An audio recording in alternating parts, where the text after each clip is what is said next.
Hello, my name is Olivia. I can still remember the moment it happened. It was like something out of a movie, something that's too surreal to even comprehend fully. I was driving to work, just another typical morning, rushing as usual, trying to beat the traffic. I didn't expect that day to be any different from all the others, but in a split second, everything changed. I felt a sharp pain in my chest, unlike anything I'd ever experienced before. It hit me like a lightning bolt, a force so intense that it felt like my heart had been ripped out of me. My vision blurred, and my breath became shallow and erratic. The car began to swerve as my hands, numb with panic, lost their grip on the wheel. I tried to steady myself, but everything spiraled too quickly. In an instant, the pain intensified and my world went black. I don't know how long I was out, but the next thing I remember was waking up, or rather, floating above my body. I was still in the car, or at least what was left of it. My body was slumped, lifeless, and I felt nothing. Not pain, not fear, not even regret. It was as if I had been disconnected from everything, detached from the world I once knew. The feeling was strange but oddly comforting, like being wrapped in a blanket of pure peace. I could see the chaos below me, the crumpled car, the flashing lights of the ambulance, the frantic paramedics trying to resuscitate me. But it all seemed so far away, as if I were watching it happen to someone else. I felt like a spectator, an observer in my own life. And yet, there was no fear in my heart. I was at peace. Then something drew me in. A pull, subtle but undeniable. It wasn't something I saw with my eyes, but something I felt deep within my being. A gravitational force beckoning me toward it. I wasn't afraid. I wasn't scared of leaving behind the life I knew. The pain, the fear, the confusion that had clouded my mind before all faded away, replaced by a profound sense of serenity. The pull led me toward a light. At first, it was small, a glimmer on the horizon, but as I drifted closer, it grew larger and more radiant. It was a warm light, soothing and golden, like the sun on a perfect summer day. And the closer I got, the more I felt drawn to it, as if it were a beacon of hope, of truth. I could feel my heart, no, my spirit, being drawn into this light, as if it were meant to be my destination all along. As I entered the light, everything changed. I could no longer sense time the way I had before. There was no ticking clock, no morning or night, no rush to get to work or deadlines to meet. It was a realm of pure, unadulterated peace. I felt completely free, liberated from the weight of my earthly concerns. My body, my worries, my burdens, they all melted away. And then I saw it. In front of me stood what I can only describe as a gateway, an opening in the distance. The light beyond it was so bright it made everything else around it fade into a soft, muted glow. The closer I came to it, the more I could see. A tunnel. A long, narrow passageway, lined with what looked like millions of souls, suspended in time and space. They were not like the living I had known, but not quite like the dead either. They were figures, glowing faintly, each one suspended in some kind of waiting pattern. The light around them pulsed gently, like a heartbeat. They weren't moving in any physical sense, but they were there.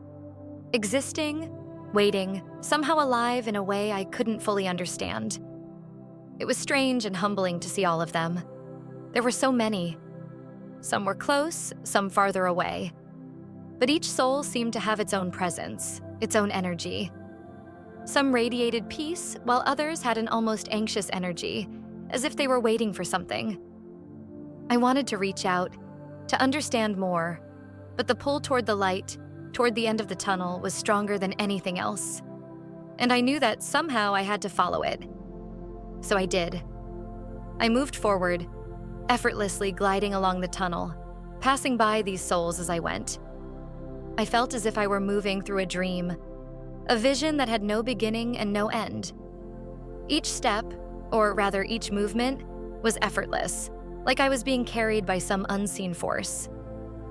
The further I went, the more I began to feel something incredible building inside me. It was a deep sense of peace, of comfort, but also of anticipation, as though I were walking toward a meeting that I had been waiting for my entire life, but didn't even realize until this very moment. I was headed towards something monumental, something I could never have imagined, but had always known deep down. The souls in the tunnel seemed to recognize this too. They didn't speak to me directly, but I felt their presence, their quiet understanding. It was like I was in the middle of an ancient sacred procession, where the weight of centuries of waiting and yearning had built up in this one place, in this moment. I could sense their hopes, their regrets, their longing for closure, for peace, for understanding. I wanted to stop, to ask them about their lives, but the pull of the light at the end of the tunnel was stronger than anything I could do to resist. So I kept moving forward. As I reached the end of the tunnel, I saw him. Jesus. I knew it was him the moment I saw him. There was no mistaking it. It wasn't just his appearance. It was the way he made me feel.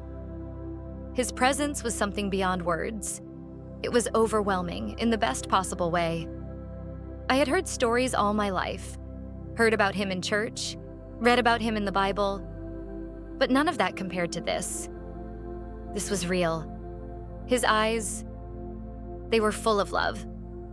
Not just love like I had ever known, but a deep, unconditional, all-encompassing love that made everything else in the world fade away.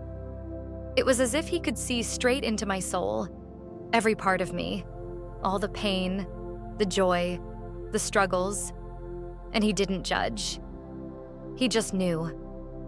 I stopped before him, suddenly aware of the gravity of this moment, of the significance of it. I didn't know what to say. I wanted to speak, to ask questions, to understand more. But when I stood in front of him, I didn't need to speak. His presence alone told me everything. He welcomed me with a smile that could melt your heart, a smile that made me feel like I was home. It was a smile that said, "You're safe now. You're here." There was a moment of silence, one that stretched out longer than I could ever explain. Time didn't matter here. All that mattered was that I was in the presence of someone so pure, so full of grace, that I felt like a part of me was being healed just by standing in his light. And then, as though sensing my unspoken thoughts, he spoke to me. "I've been waiting for you," he said, his voice gentle yet full of authority. The sound of it was like music, like the most comforting melody I had ever heard. "You are exactly where you need to be." I wanted to ask 1,000 questions. I wanted to know what happens now, why I was here, what this all meant. But as he spoke again, those questions faded. He didn't need to answer them. I just knew. There was an understanding that passed between us without the need for words, a connection so deep, so profound, that all I could do was stand there, in awe of it all. As I stood there, still in awe of his presence, he spoke again, guiding me into a deeper understanding, one that would open my eyes to truths I had never known. He began to speak to me. "Do you understand the truth of my creation?" he asked, his voice calm and gentle, but filled with such depth. I didn't even know how to respond. I didn't know what he meant or what he was asking of me. But then, without waiting for an answer, he gestured for me to look around. And as I did, the world seemed to shift. The light around us grew brighter, and I felt like I was being pulled into something deeper. In an instant, the space we were in seemed to dissolve, and I was no longer standing still. Instead, I was moving through visions.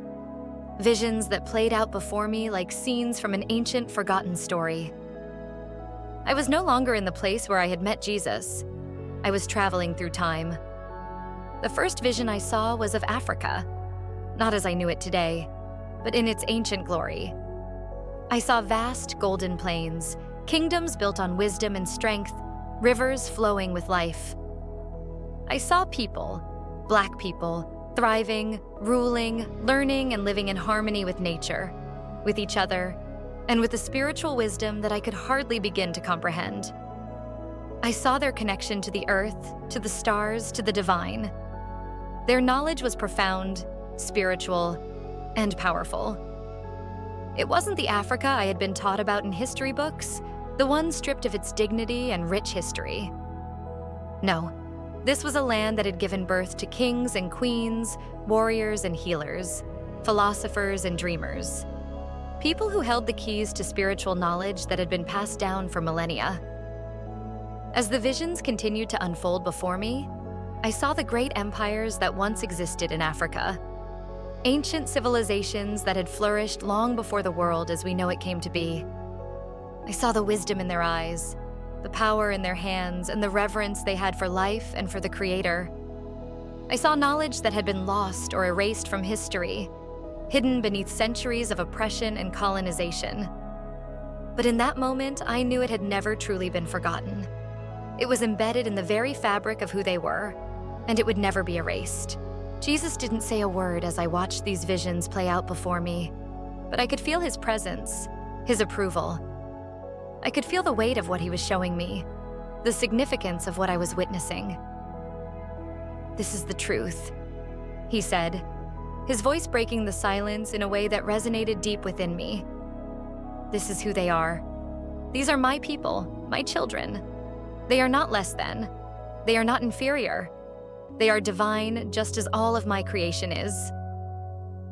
As the visions of ancient Africa faded and the truth of their sacred knowledge settled in my heart, I felt something new stir within me, a profound sense of understanding, as though the very essence of what I had seen was now awakening within my soul. It was in that stillness, in the quiet weight of divine revelation, that Jesus spoke once again, leading me further into the depths of this truth. As I stood there in the presence of Jesus, still reeling from the incredible visions he had shown me, something shifted within me, a deep stirring, as if the very ground beneath me was trembling with the weight of truth. It wasn't just what I had seen in those ancient, powerful images of Africa. It was something far deeper, something Jesus was about to reveal to me that would forever change how I viewed the world, and more importantly, how I understood the suffering of Black people throughout history. I remember the stillness that filled the space around us, the air thick with anticipation. Jesus, his presence both gentle and commanding, turned toward me and spoke. His voice as soft as a whisper, but carrying the weight of all eternity. "Do you see the truth now, Olivia?" he asked. And in that moment, I didn't need to ask what he meant. I already knew. My heart was full of questions, but I could feel the answer rising within me, ready to be unlocked. I nodded, unsure of what to say, but willing to receive whatever he was about to show me. "Their oppression," he began, his eyes locking onto mine with an intensity that was both comforting and terrifying, "has never been about their worth. It has always been about the threat they posed to those who sought to control the world, to suppress the divine knowledge they carried." My mind spun as I tried to process his words. The weight of what he was saying was almost too much to bear. I had always known the history of Black people: slavery, racism, injustice. But hearing it framed in this way, as something so profound and cosmic, was something I had never even considered. Jesus continued, his voice steady but full of sorrow. "Black people," he said, "were never just enslaved because of their physical differences. No, they were targeted because of their connection to the divine. They carried a wisdom, a spiritual knowledge that was seen as a threat to the powers that sought to control and dominate. They were the bearers of an ancient truth, a truth that those in power feared. So they sought to break them, to strip them of their identity, their culture, their history." The weight of his words hung in the air, settling deep within me. My mind flooded with images: the horrific cruelty of slavery, the unrelenting prejudice, the centuries of pain and suffering. But this new perspective, this new understanding, illuminated the darkness. It wasn't just oppression for oppression's sake. It was a calculated effort to erase something sacred, something powerful that the world could not afford to allow to flourish. Jesus' voice softened. "They are my children, just as all are. But they, in particular, were chosen to carry a knowledge, a deep spiritual understanding that was passed down from generation to generation, long before the world as you know it began. And that knowledge, that connection to the divine, is what made them a target. It is why their history has been erased, why they have been told they are less than, why they have been silenced. I felt a flood of emotion wash over me. It was as if the entire history of Black people had been handed to me in a moment, as if I was seeing the full picture for the first time. All of the injustice, all of the hatred suddenly made sense in a way that left me breathless. It wasn't just about race or power. It was about something far more profound. A divine wisdom that had been intentionally hidden, suppressed, and distorted throughout time. Their suffering, Jesus continued, his voice now tinged with compassion, was never a reflection of their worth. It was a reflection of how deeply they are connected to me, how deeply they carry the truth of the divine. And the world feared that truth. So it tried to bury it, to break them. But it never worked. His words left me stunned, speechless. I understood now. Black people had not been oppressed because they were less than others. They had been oppressed because they held something sacred, something powerful. And the world, in all its fear and ignorance, had tried to strip them of that power, to erase it. But it had never truly been erased. It was still there, alive, waiting to be remembered. In that moment, I felt an overwhelming sense of gratitude and awe. I was learning something I had never been taught, something that had been hidden for so long. I was learning the truth about Black people, not as victims, but as the bearers of a divine wisdom that had been lost to the world but could never truly be destroyed. And for the first time, I understood what it meant to be truly free. It wasn't about escaping physical chains. It was about reconnecting to the divine wisdom that had been buried beneath centuries of oppression, reclaiming the power that had always belonged to them, and recognizing that power in every corner of the world. That was the truth Jesus had come to show me. And it was a truth that would never be taken away again. As the weight of Jesus' words settled in, a deeper understanding began to form within me. It wasn't just the physical suffering that Black people had endured, it was the spiritual assault, the erasure of something far more sacred.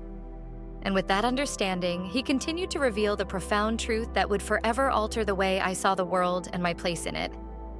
As Jesus spoke to me, his words pierced deep into my soul, and I could feel the weight of truth settling in, like a heavy stone that would forever shape the way I viewed the world. He looked at me with eyes full of compassion and sorrow, as if he had seen the suffering of generations, and was now revealing something to me that had been hidden for so long. He said, "The oppression of my people has never been just physical, Olivia. It has always been spiritual." Those words hit me like a lightning bolt. I had always known that Black people had endured unimaginable physical suffering, slavery, violence, segregation. But to hear Jesus say that it was also spiritual, it was a revelation that shook me to my core. He continued, his voice steady but filled with a profound sadness. "Do you understand? The chains were never just made of iron. The chains were made of lies, of deceit, of a deliberate attempt to disconnect them from their divine identity, from their connection to me. It was never just about control over their bodies. It was about control over their souls, their spirits, their very essence. The world wanted to erase their connection to the truth of who they are, to the power they carry within them. I felt my heart race as I began to grasp the enormity of what he was saying. The suffering of Black people, the generations of brokenness, was not just a story of physical torture. It was a story of spiritual disconnection, of an attempt to sever their bond with the divine. The systems of oppression, the hatred, the violence. They weren't just about power. They were about stripping away something far more sacred. People were not just trying to break their bodies, Jesus went on, his voice softening with a mix of grief and determination. They were trying to break their spirit. They were trying to erase the divine truth that flows through them, the divine wisdom they were born with. And for centuries, they succeeded. But I tell you this, no one can erase what I have created. I could feel the truth of his words settle into my bones. The lies that had been told. The lies that had told Black people they were inferior, less than, unworthy, were not just lies about race. They were lies about their worth in the eyes of God. They were lies about their divine identity, their spiritual power. And those lies for so long had been allowed to flourish unchecked. And as the weight of his words continued to sink in, the profound truth he had revealed to me began to take shape before my eyes. What I was about to witness was not just a revelation, but the beginning of a great awakening. As I stood there, still in the presence of Jesus, something inside me began to stir, like the beginning of a great awakening. His words had already begun to open my eyes to the profound truth of the Black experience. But now I was about to witness something that took it all a step further. Suddenly, the world around me shifted again. The serene, eternal space we were in faded, and I found myself witnessing a vision that was both powerful and humbling. Before me, I saw Black people from all walks of life standing together. But there was something different about them. It wasn't just their faces that had changed, it was their very presence. They were no longer bound by the invisible chains that had held them for centuries. I could see it clearly. The mental chains, the lies, the sense of inferiority that had been drilled into them for so long. Those chains were shattering. One by one, I saw them break free, like a great wave of liberation sweeping across generations. It was as if the weight of history, of oppression, of abuse, of being told they were less, was being lifted, and in its place was a new sense of awareness, a new sense of power. Jesus stood beside me, watching the vision unfold, his presence steady and calm, but there was a spark in his eyes, a knowing that what I was seeing was the beginning of something monumental. "This is their awakening," he said quietly as the vision intensified. "This is the moment when they begin to remember who they are, who they have always been. The chains are breaking, and with it, a new spiritual era is rising." I watched in awe as the people, once constrained by centuries of oppression, now stood tall and proud. Their eyes were filled with clarity, with purpose, and with a deep, unwavering connection to the divine. The shift wasn't just in their circumstances, it was in their very souls. They were waking up spiritually and mentally to the truth of who they were. Powerful, wise, and divinely created. And with that awakening came a new energy, a new strength that I could feel radiating from them. It was like the dawn of a new day, the first rays of light after a long, dark night. This was more than a personal awakening. It was a collective one. It was the birth of a spiritual era, one where Black people would rise up and reclaim their place in the world, not as victims, but as powerful, divine beings whose wisdom and strength could no longer be ignored. As the vision faded, I could feel that energy still buzzing in the air. The awakening had already begun, and nothing could stop it. And as the vision faded, I found myself back in this world, in the stark reality of the hospital room. But the changes within me were undeniable. What I had seen, what I had felt, could no longer be ignored. And I understood now more than ever that this awakening wasn't just a spiritual journey. It was the beginning of a new mission. When I finally opened my eyes, the first thing I noticed was the sterile whiteness surrounding me, the harsh, unforgiving brightness of the hospital room. My body felt heavy, as if I had just awoken from a long, exhausting sleep. But it wasn't just the grogginess of being in a hospital bed that left me disoriented. No, it was something far deeper, something far more profound. I could feel it in my bones, in the very core of my being.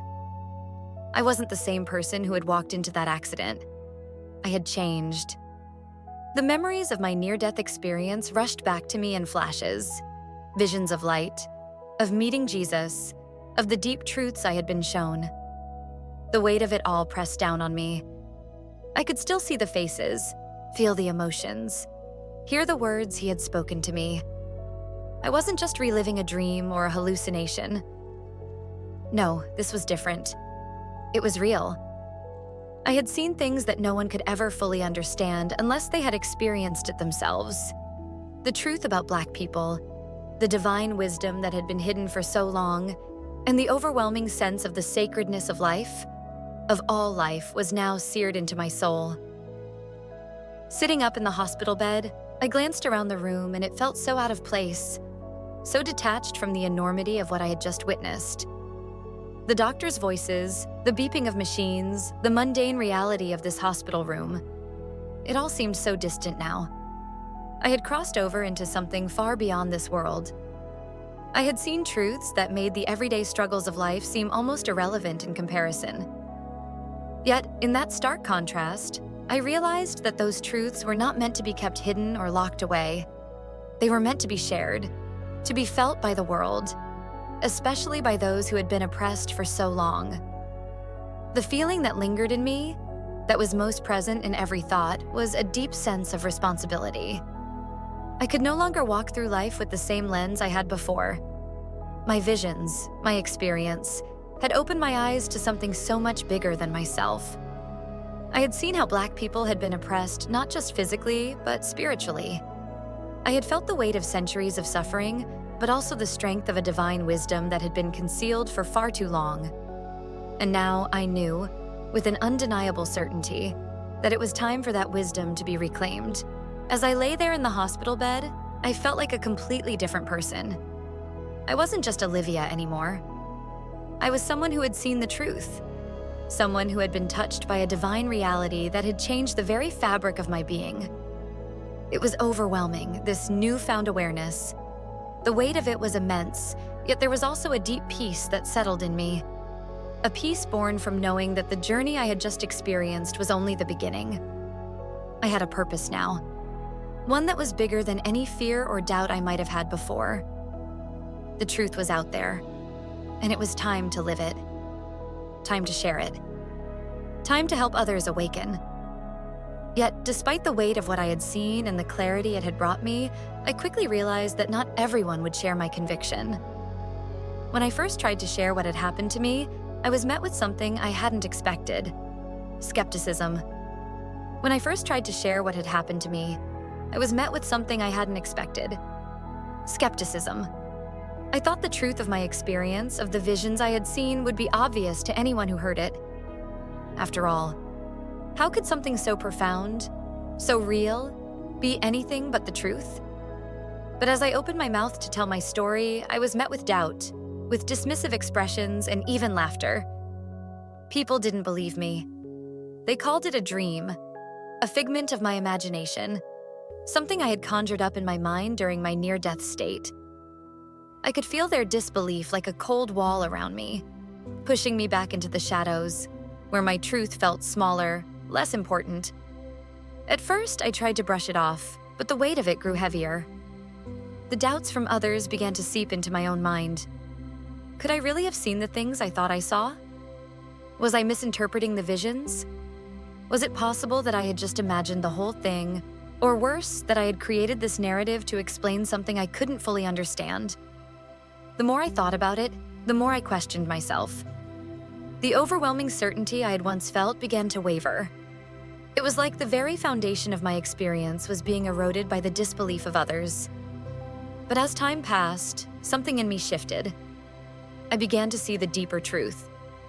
There were forces at work trying to suppress what I had seen, trying to bury the knowledge I had been shown.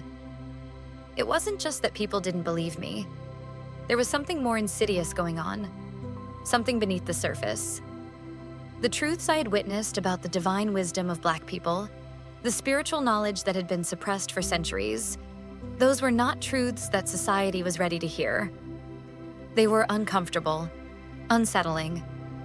They challenged the very structures of power that had held people down for so long. And so, it wasn't just my story they were rejecting. It was the truth itself.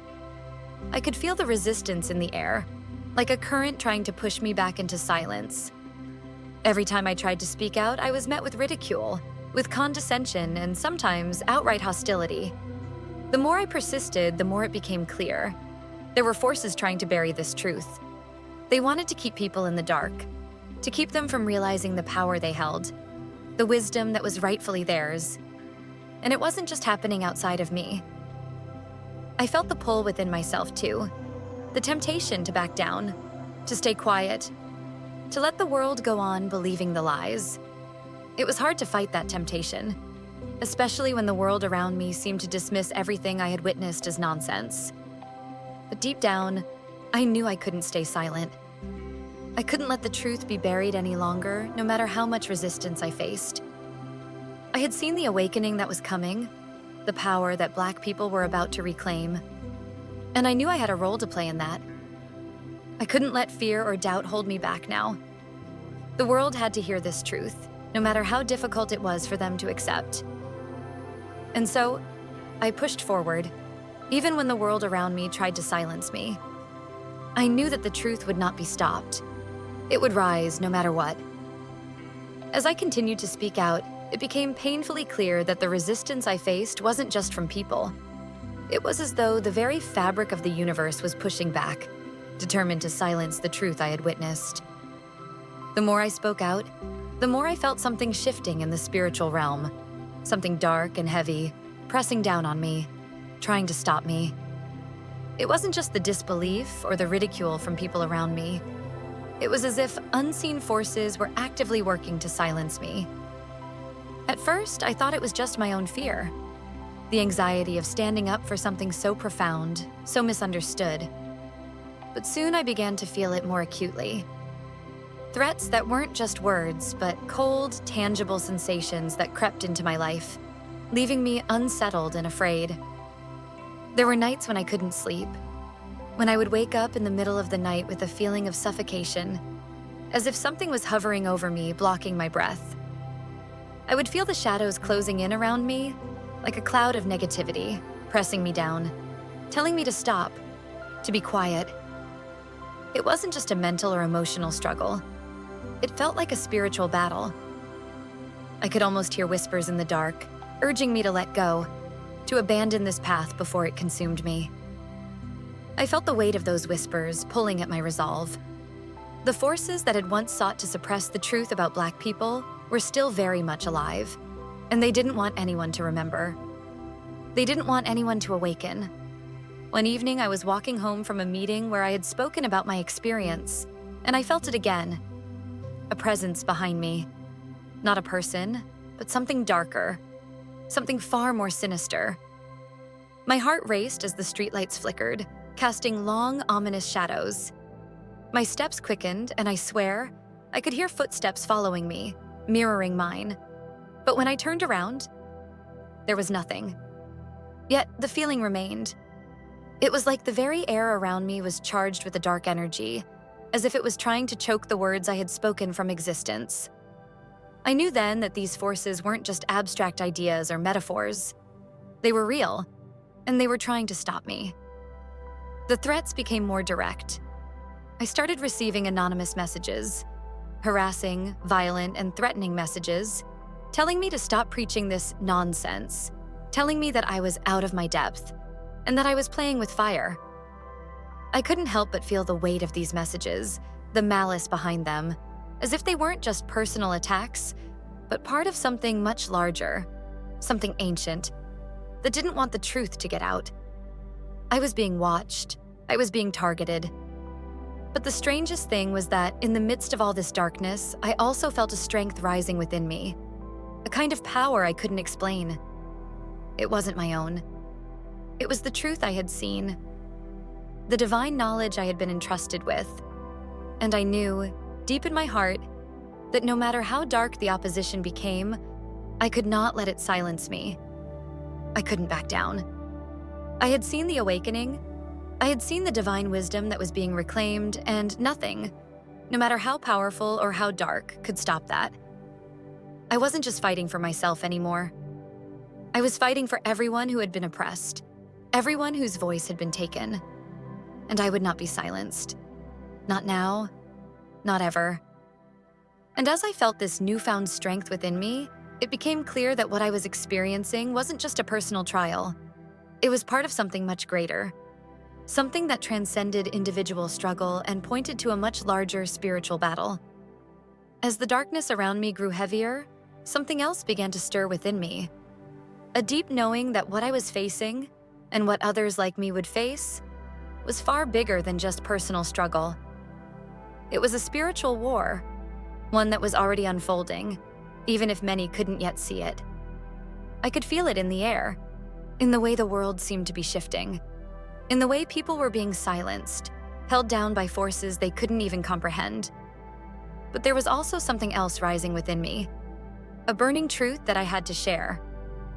A call to arms, not with weapons, but with spirit, with power, with the truth of who we are. I saw it as if it were happening right in front of me. A battle between light and darkness, between those who sought to keep us ignorant and bound and those who were ready to awaken to their divine power. It wasn't a war that could be fought with fists or anger. No. It was a war that had to be fought with understanding, with wisdom, and with the unwavering belief in our own divine strength. I could see it, clear as day. The people, all of us, rising up, not physically, but spiritually, as if we were unlocking something that had been buried deep inside us for generations. The strength, the wisdom, the knowledge. It was all there, waiting to be reclaimed. And that's when I knew, with absolute certainty, that I had to be a voice for this awakening. I had to help others see what I had seen, help them remember the power that had been dormant within them for so long. The time had come for us to rise, to embrace who we truly were, to stop hiding from the truth, and to stop letting the forces of oppression dictate our future. I could feel the weight of the task ahead of me, but it wasn't a weight that burdened me. It was a responsibility, yes, but also a privilege. I had been shown the way, and now I had to help others see it too. The vision was clear. A new era was coming, one where the divine power of Black people would no longer be suppressed, one where we would rise up in the face of all adversity, in the face of every challenge, with strength and unity. But for that to happen, we had to wake up. We had to remember. The chains that had bound us for so long, those invisible mental and spiritual chains, had to be shattered once and for all. It wasn't just about breaking free from physical oppression, but from the mental and spiritual shackles that had kept us from realizing our true potential.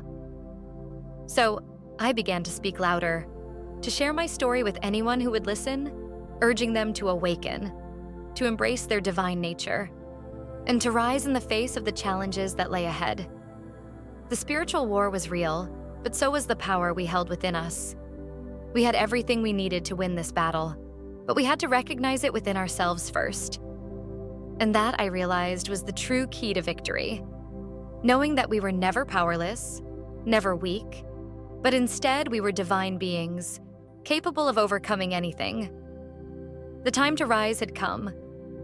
And as this vision became clearer, so did the urgency.